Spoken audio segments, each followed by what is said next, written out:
Hi, this is Paul, and I have a conversation that I've planned now with John Van Donk. John Van Donk has been working pretty hard on developing the estuary concept. He's been leading three different estuary leader groups, and they have developed what I called, without John's permission, the estuary protocol. And John kind of pushed back on that. But we wanted to have a conversation today and talk about some of the work that John has done and how this is developing and what we think is important. And in fact, John created a document that we're pretty much going to walk through, and we're going to have this document on Google Docs. So if you want a written record of what we talked about today, it's available and you can just download it. I'll put a link to it in the notes. And John, thanks for doing this today. Happy to be here. Thanks, Paul. All right. Now I got to figure out again how to share the correct screen. There we are. Can you see the document okay, John? Yeah, just fine. Okay, good. Yeah. You'd think all this time I spend on Zoom, I'd have a better understanding of the mechanics. So John, how did we get here? And at least your story of it. Well, I mean, you are a huge part of it because you, after all, are the one who went ahead and began commenting on Jordan Peterson online and created kind of a following of people that wanted to be engaged in some kind of conversation. And initially that was merely in the comment section of your channel, but then after that, pretty soon it became the Discord channel where Bridges of Meaning took on a life of its own and very much designed specifically to be a chat place, meaning a conversation space. And then your new adventure in having conversations with random people, the randos. I don't know if that's very new anymore. That's been going on for a few years too already. But I mean, that kind of underscores in my mind the great need that exists out there, that as soon as you put slots on the calendar, they're gone. Boom. Yep.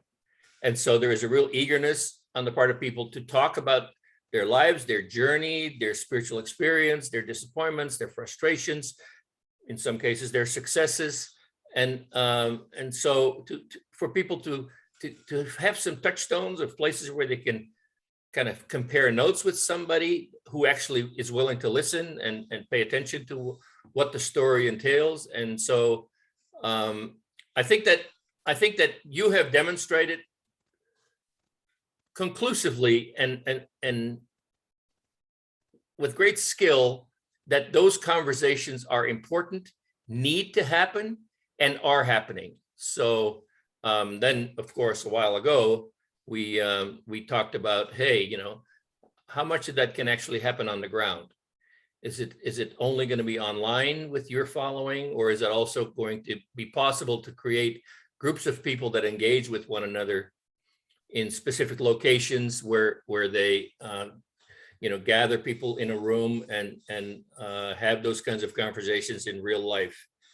And so that's when we talked about recruiting the estuary leaders, and that's been going on for a year now, and the estuary leaders are getting restless. Oh. They're saying, okay, yeah, well, several of them have already gotten started. I mean, there are estuary groups in Olympia and in Ottawa and in Germany that are off the ground, and then some other fledgling efforts and in Grand Rapids in Hudsonville. So there are different groups of people that are that have been part of the leadership network that basically moved ahead and went ahead and got something going, and they're using a little bit of the protocol that we'll be talking about today. Okay. Well, who shows up for these meetings generally? Well, if I go by my own, there's actually significant overlap, I think, between who shows up on your channel and who shows up on the Discord server and who shows up for the conversations and who shows up for the real live events, because I've had my own Jordan Peterson meetup group for several years now, and I would say that there is a kind of a pattern there, and I think it's probably the same as the pattern that you encounter in your sphere. But it's church people with bigger questions than the average church is prepared to answer or willing to talk about. I mean, there are some questions. We had a ministry fair, and we invited some people from the church to contemplate, joining an estuary, and it would include such questions as, okay, well, if it turns out that there really is no archaeological evidence that Moses ever existed, what difference does it make for my faith? I mean, there's an if clause there. We don't know if that's actually true, but that's the word on the street that, oh, maybe Moses never existed, So, and then other parts about the origin of the Bible. I mean, the fact that Jordan Peterson was able to attract such an enormous audience talking about the Bible from a non-Christian perspective. He himself doesn't even admit to being a Christian, but he has some tremendous depth of insight from a psychological point of view in the creation story. For example, the whole thing between Cain and Abel and the snake and all these metaphors and symbols that he sees as archetypes. And those are the kind of things that once people engage with that, they would like to talk about that with somebody. Not every church is ready and willing to do that because it often raises more questions than it provides answers. So, and not every pastor is willing to do long form videos like you are to kind of help sort that out. And then the second group would be the nuns and duns who they're what's your religion, none, and what is your relationship to the church? I'm done with the church, who nevertheless have a need for community. I mean, you know that group of people as well. And then there is all kinds of people who are part of the Jordan Peterson millennial effort to sort themselves out, and the buckos who are trying to take some new responsibility for their lives, who want to move out of their mother's basements, and who want to really even make a meaningful contribution, make some sacrifices, and make a meaningful contribution to responsibly contribute to society and to the world. And they too are looking, to expand their intellectual horizons a little bit, and to become part of a group of people that share their enthusiasm and their newfound initiative. So, okay. And I think too, one of the videos that we want to do is we want to model. You've been holding these meetings online for a while.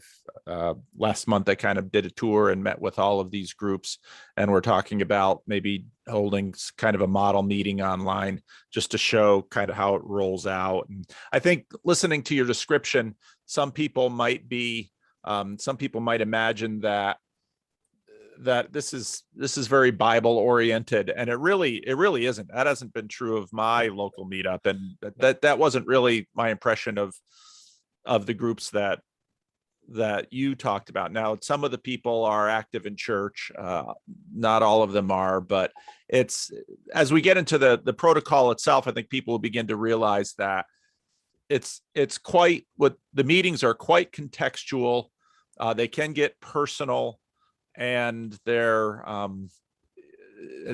isn't like a church Bible study where we're going to have these 10 hard questions of the Bible or something like that. So just wanted to make sure that was clear.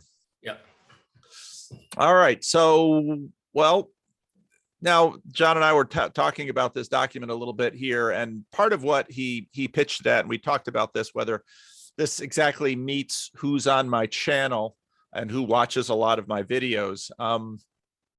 And we talked about it might be that different groups do some shorter introductory videos for their specific meetings. And churches do these kind of things sometimes just because if someone's coming new to a meeting, they often sort of want an idea of what they're getting themselves into.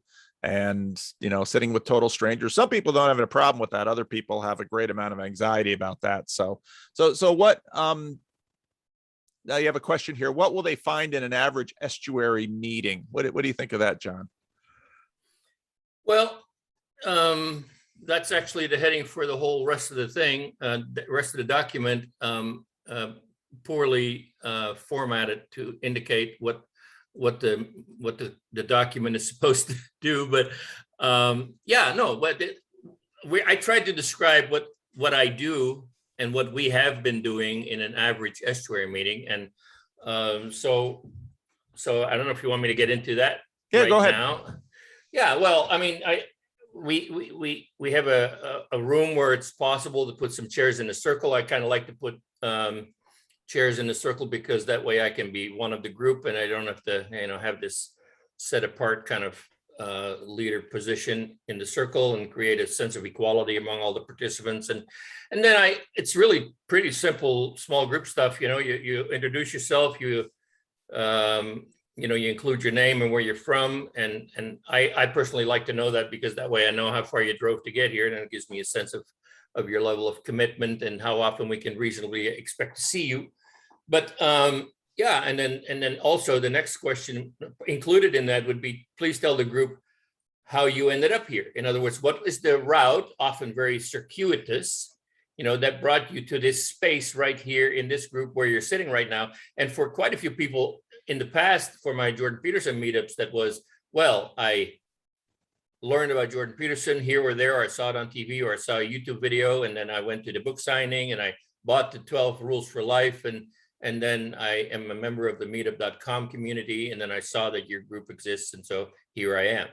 So, but for other people, it might be, I became familiar with Paul Vanderklait with his channel, and I've kind of been hanging around all those people and looking at his videos and learning about Jonathan Peugeot and John Vervaeke, and so there are different routes by way which people end up in this chair right now, and then after that's been pretty well established, then we proceed to a ritual that we do pretty much every time, whether there are first timers or not. I invite everybody who is there, although anyone may pass, again, to go around the circle and share with the group. And I say, well, since the last time we were together, and of course that gives first timers plenty of room, what have you thought about in one or several of the following 4 areas? And these 4 areas are very intentionally chosen. So it may seem obvious that people think about things intellectually. In other words, what books or articles have you read, YouTube videos you may have watched, lectures you've heard, conversations you've participated in, and what stood out for you, what got your attention, what triggered you, what impressed you, what fit very well with your prior interests. And so tell us a little bit about what you've been reading and what kind of intellectual input you've received. But then that, in my mind, that is not the only thing that I'm interested in. I will also invite people to share what's going on, what might have come across their attention contextually. In other words, what happened where you live? Was there a flood, an earthquake, fires? Was there an election? Was there judicial verdicts, acts of specific kindness that were on the news that you heard about? And so what is happening in your immediate surroundings that was noteworthy and that got your attention? So you may have been thinking about that. But even that's not all. Then there's also, okay, so, you are a person. You are a person with very personal exposures and engagement. And so what happened to you personally? Was there a baby born? Did you get divorced? Was there a death in the family? Did you get fired? Did you get change jobs or whatever, And so those are things that are more of a personal nature. And I don't force people to reveal anything that they don't want to share.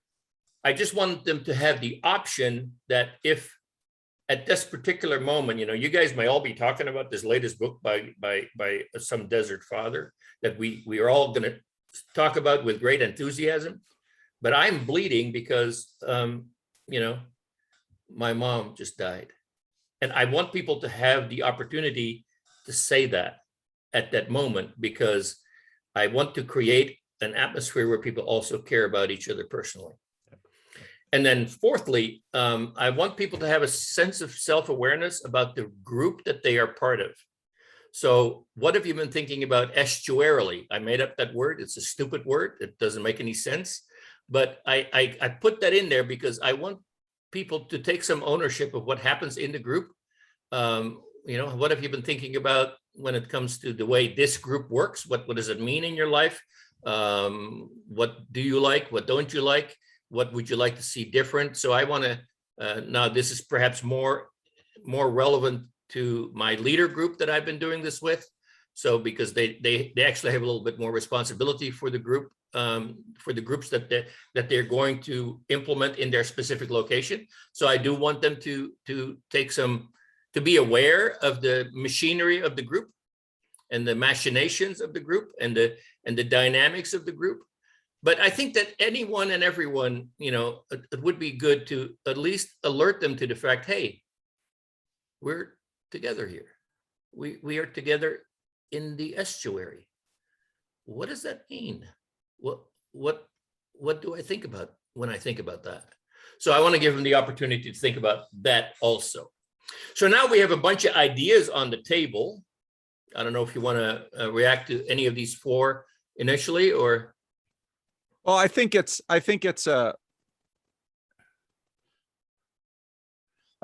helpful before we go into the next phase. And I noticed, when I visited your groups, you have sort of a nice phase pacing in this. First there's introductions, and the next there's sort of the 4 points, and then you'll talk about the next thing next. But I just want to. I like what you did with these four, because as I watched the Jordan Peterson meetup evolve, first what sort of drove people there was they had found Jordan Peterson. They didn't have anybody to talk to about this kind of thing. Bigger questions emerged. They wanted a degree of community, some commonality, someone else who was excited about what they're excited about. But eventually, that impetus loses momentum. And then what you begin to settle in with is more of the community, more friendship, and that's so that checking in with each other is really important. And I like how you sort of differentiated these aspects. And the fourth point, the estuarily, I think is helpful, because it does help then give the group a little bit of a mission and a little bit of identity. That just say, okay, this is what we're here for. We are here to be a community. We are here to care for one another. We are here to think together, and we are here to be together at different levels that of our being. So I really like how you pulled that together, and I like the things you put in. And it's, whereas these groups are, some groups more than others might tend to be a little bit more intellectual. Some groups might tend to be more personal. Things will differentiate over time, and we were talking about that. Groups will begin to take on their own flavor, their own identity, probably unique characteristics of different groups, and all of that is absolutely fine. There might be a case in which maybe you've actually got within one group, two groups really forming. At some point, maybe they need to kind of split off so that they can continue to develop in their own sort of unique quality, but all of this can go. So now you sort of put all of these things on the table, and then what do you do next, John? Well, then comes the realization that we can't talk about everything. So, so then I say, okay, well, let's go around one more time, and having heard all the different thoughts and topics that have been put on the table, now share with the group which one of those you would most like to pursue further. Which did you find most interesting? Which would you like most to learn more about, or say more about, or maybe you have a question about it? And this is where I often remind people of the importance of listening well to what other people have put on the table, so that you can more knowledgeably upvote the topic that you want to engage with. I mean, it's tempting perhaps to say, well, I'm just going to vote for my own thing because that's what I want to talk about. But, really listen carefully. And I actually say that before this. I actually make it a general principle that people always do well to listen well to what is going on, because if you're going to differentiate between these different things that are on the table, you need to be able to remember what they are. What did Joe say? What was his thing? And what did Mary want to discuss, and what was important to her? Now, of those two things, which do I most resonate with? Which do I want to pursue more? But you can't make that judgment if you don't carefully listen to what each person says. And so then I encourage people to go around and say, well, I really identify with what so-and-so said, and I wanted to learn more about that. And that kind of fits in with what so-and-so said, because these two together, they both seem to be kind of along the same lines. And so I think that's, very interesting. And so, and then, what George over there said, that, in a way that kind of fits in here also. So for me, these three things, I would like to go with that. And then the next person says, well, I kind of agree with that, but I also thought that what so-and-so said, this really speaks to me, and I would like to, this would be an important and helpful topic for me to pursue. So I force people to regurgitate, as it were, to reflect on the relative merits of what people have put on the table. Now that's tricky. That can go seriously wrong. Because in the long haul, there's always going to be some people that are very articulate, and they can put an interesting topic on the table and make it sound like, heaven and earth depend on the answer to that question, and we should all pay attention to that. But if you are a member of that group and 4 times in a row, you bring up the topic that interests you and nobody pays any attention, wait a minute. Does anything I think about matter to this group? And I am somewhat cognizant of that, and I have been known to take a person like that aside, privately, and say, I kind of like what you're thinking and how it's going, but other people want to talk about other things, and there is this little democratic principle going on here, so that we decide together what we're going to talk about. I don't want you to always feel like nobody cares about what you're thinking about. Is there another way that you could say it? Is there another way you can frame it? Or else, frankly, maybe you and I will just have to privately have a little conversation about that, so that you still feel like what you are thinking about is also important. So there is a little bit of additional responsibility for the host. I think that that this whole democratic process is all good and well, but it is possible for individual people to fall through the cracks. Yeah. You have to keep an eye out for that. Yeah. But I mean, I train my leaders to do that. I train them to be aware of that. And then one thing that was also brought to my attention by one of the guys is, hey, there may not be room for this topic today, but there is no reason why it couldn't be brought up at the next meeting. And then you say, well, we have some old business to take care of from back then. Could we pick up that topic and then see where that takes us? And again, if somebody brings that up a number of times and 4 or 5 times in a row, nobody wants to talk about that topic, maybe it's a dead topic. Yeah. But on the other hand, if that is important to that person, you don't really want to completely, dismiss it all out of hand either. So yep. I try to make every effort to make everybody feel like their thoughts and their ideas and their contributions matter. And so there are things you can do to kind of integrate some of those things into the general conversation.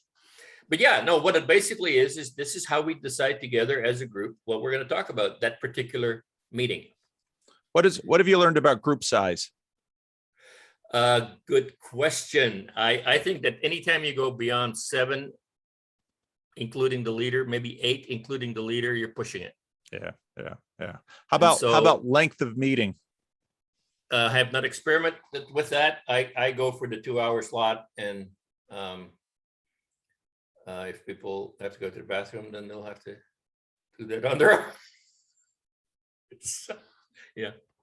2 hours is a good. We at our local meetups, 2 hours is about right. You can go longer, and sometimes, and then what we would often do at our meetups would be, I would call the meeting at 2 hours, and then I would say, okay, this is the end of the official meeting. Of course, you're welcome to hang around and have any conversations that you want to follow up on with people. And then I eventually learned then you have to have another deadline to say, at this time, I'm kicking you out, turning off the lights and locking the doors. You're free to talk in the parking lot however long you want, but this is my limit. Tell these people what some of those late hours were, Paul. Well, they were very, my wife, it was 1:30 in the morning and the phone rang at church. And it's like, I know who's on the other end of that line. And my wife is like, where are you? Who Yeah, are I know. these people these random people who showed up to talk to you because they watch your videos? Are you safe? Yeah.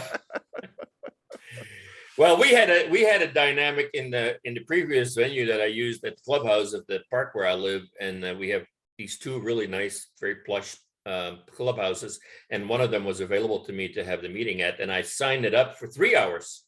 I signed up the meeting for 3 hours, intending always to use two of those, but after the 3 hours happened, well, you were there one time when that happened. The security guy comes by, kicks us out, shines his big old flash into the window, and so yeah, then you move the meeting to some other location. And so yeah, it was nice. The tyrannical retirement community. I know. Yeah. So you got this next section on the document here. Why bother? What's that about? Well, this has to do with this has to do with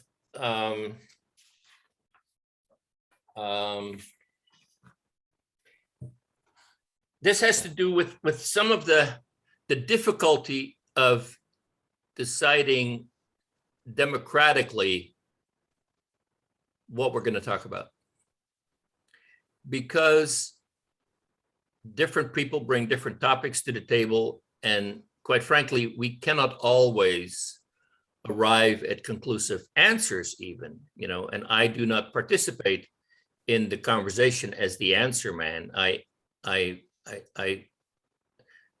very purposely don't want to be elevated in the role of the person who can speak authoritatively on certain topics.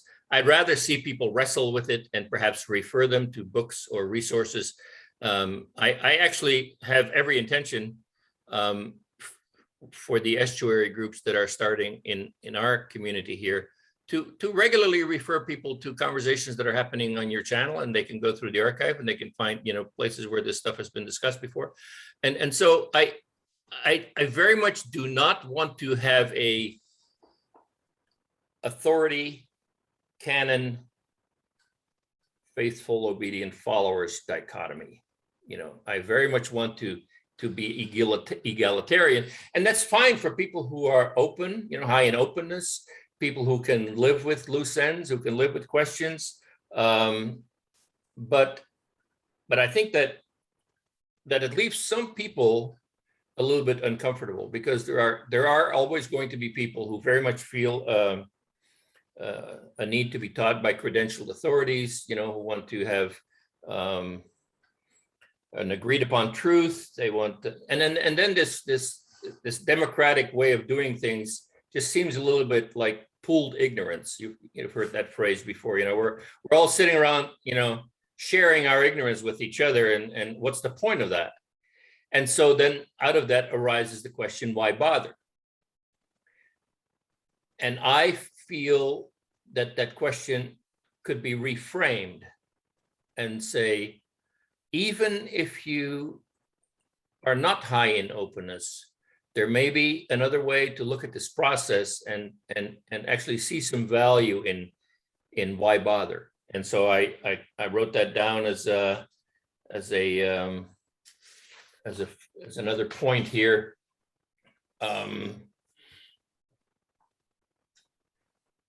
So even you do that on your channel. I mean, you don't answer every question.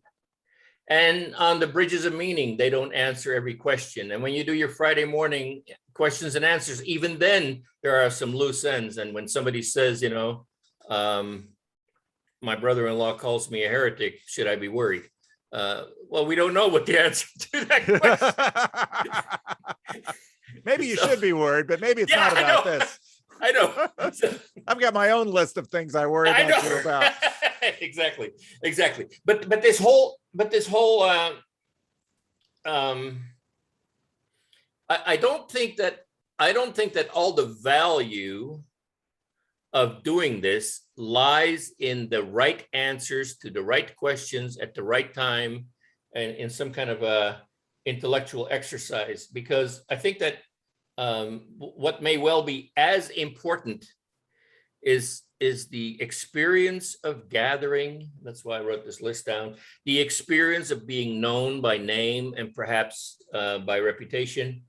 The experience of being heard and to be taken serious. And the experience of learning a new shared language so that you actually know what each person is talking about. The experience of discovering that some or perhaps many of the questions that plague you are in fact quite commonly asked by others in the group. The experience of having other people appreciate when you put in your very personal questions, your very personal journey, your very personal narrative on the table for others to compare notes with and relate to and often feel comforted by. And so you keep showing up and you keep comparing notes with each other. And in the end, it becomes almost inevitable that some form of real community is created with real friendships and meaningful connections. And that to me is super important. Okay. Good. No, I agree. It's answers are funny things. One of the things you learn, I know therapists learn this, you learn this as a pastor very quickly. Sometimes people will sit in your office and they'll want an answer to this. And every now and then you'll have one. And so you give it to them and you discover didn't make any difference. Wrong answer. they're gonna do what they want to do anyway. And it's I've had experiences before with people when they because I'm often processing with people and I do that on my channel, and I'm not, people in the comment section get frustrated because here, you're a minister, you're called on to give this answer. And it's often with those people that then they say, Pastor, you weren't giving answers. I want you to tell me. And so then I'll tell them. And then they'll be like, they didn't want me to tell them. They didn't, because often they're wrong. I said, no, I think you're wrong. And I think you should stop. And I think you should change your ways. And then now suddenly I'm not wishy-washy, I'm evil.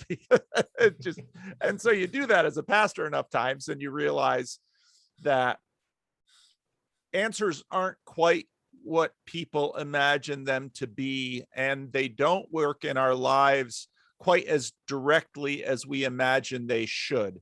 And that exactly. For human beings, the answers that we usually arrive at, the important answers that we arrive at, often painfully, but the ones that stick usually take time, and they almost always take patient presence in the lives of those around us for these answers to sort of sink in and for us to eventually say, okay, I think that's the truth.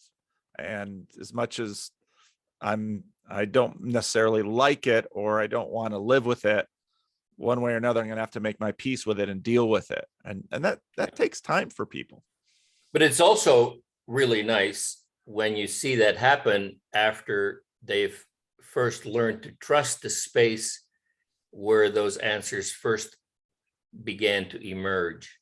So in other words, what I think is going to be important about creating Estuary is to create a space where people trust each other, where people care and respect each other, care for each other, and perhaps, let's choose it what it's called, love each other. There is a way in which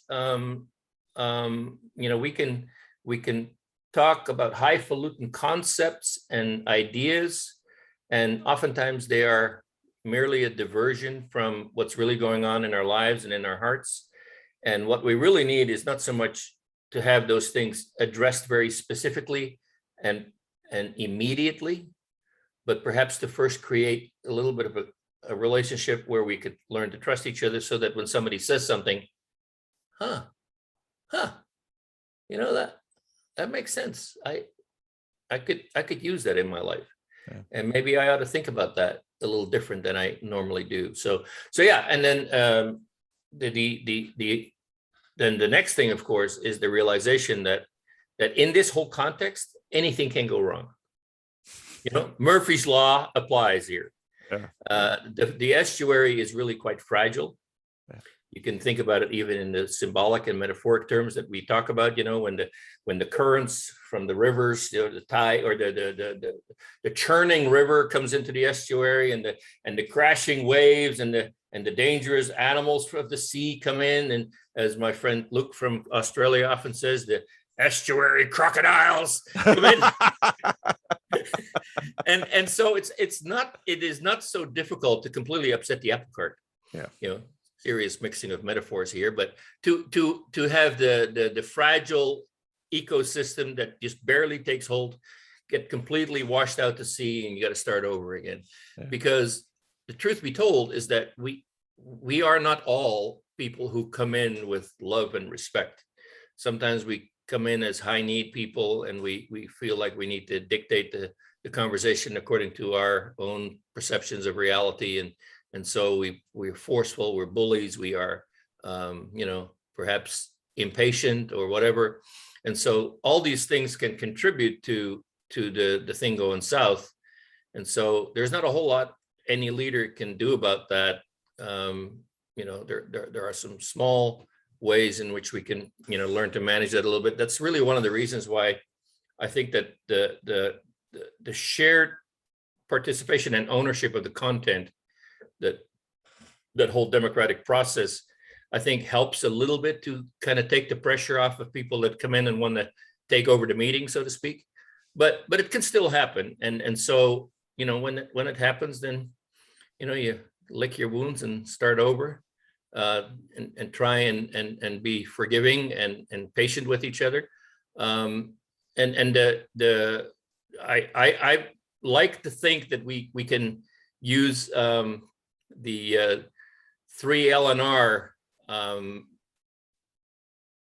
thing meme as a kind of a telos for the meeting. It's love, listen, learn, and love and respect one another. So that if you come with that attitude, then I think that almost any meeting will go really well. Okay. That sounds good. That sounds good. I know you wanted this to be fairly succinct, and I don't know, we're maybe 35, 40 minutes into this, so this won't by any means be my longest video. Well, there's any number of things that we can expand upon if we wanted to, but I think we can leave it here. And like I said, we're hoping to do sort of a model estuary video at some point. We might do a briefer welcome, welcome to this estuary meeting. This is what you can expect. Might make that even more succinct. So one of the things that's happening, when COVID happened, I sort of put pause on the Jordan Peterson meetup. We met outside a few times, but I haven't activated the meetup.com list yet. I'm going to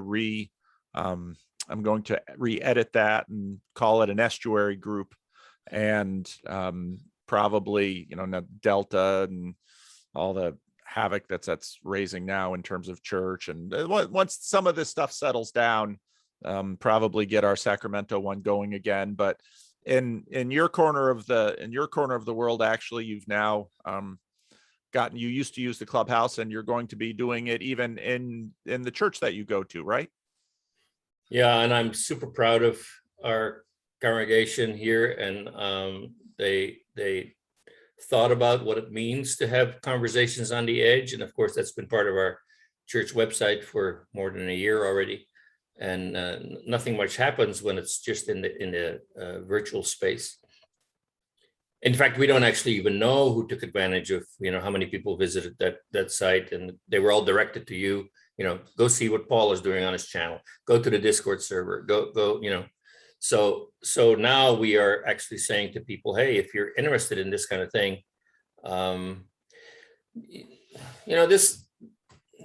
this is going to have to be edited out, I think. But to say for people within the church community, if you're going to deconstruct with us, don't go flying hither and yon to hang out with who knows who. the church is actually committed to keeping people, even when they start to rethink and have some serious questions about the fundamental tenets of the faith. Stick around, stick around, be part of the outer court, be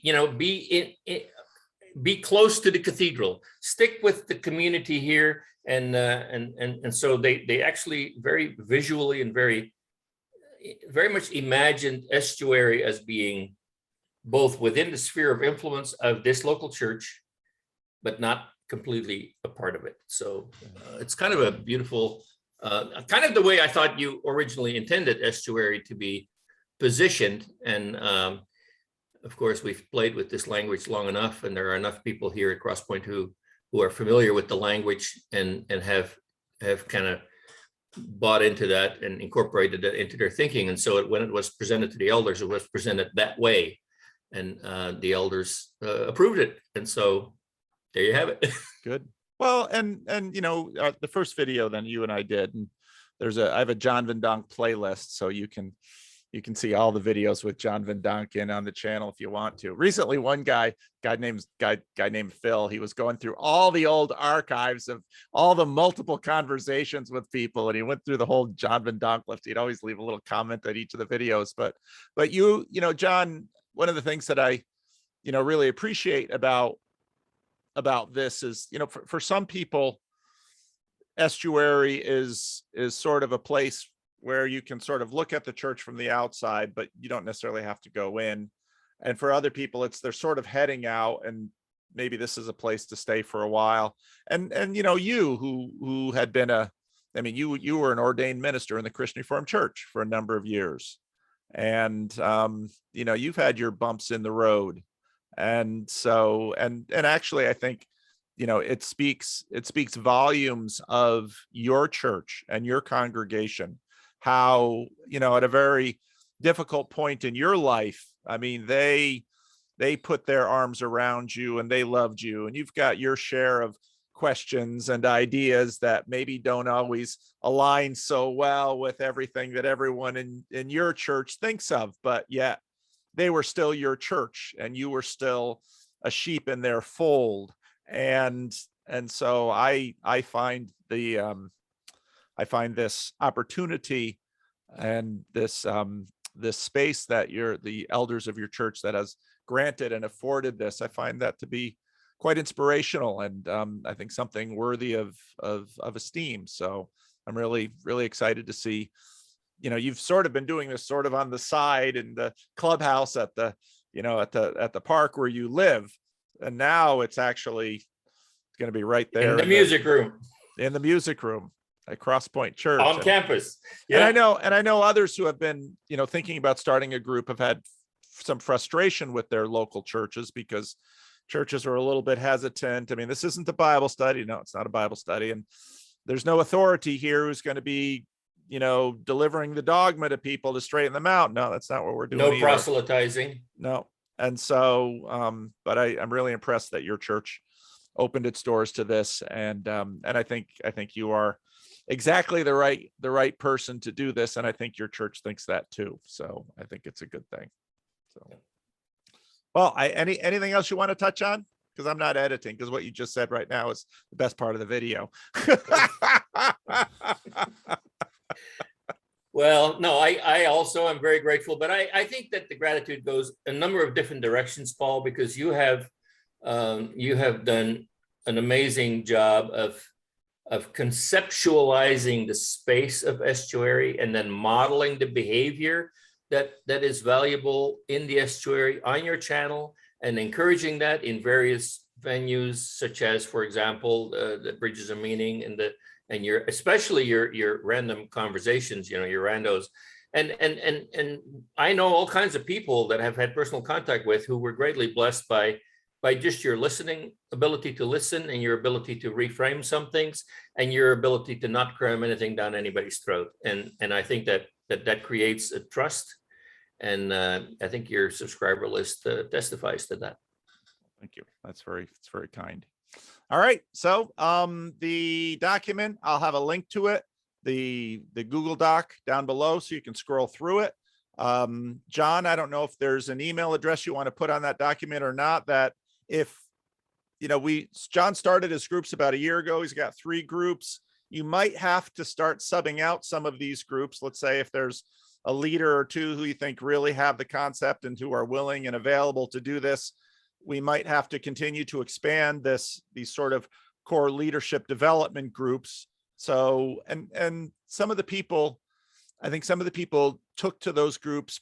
They want to start their own groups locally, but they're not quite ready, or they feel a little, they don't necessarily feel equipped. And so I think your groups have really given people confidence and have given them a chance to practice it, even if they haven't had much locally that they could do. And so I don't know if that is Yeah, that because fair? basically what we do with the leaders is to try and stick to the same format. You mentioned at the very beginning that I was going to push back against the Estuary protocol. I want to call it the Estuary experience. And but I mean, these leaders have had the Estuary experience for almost a year now.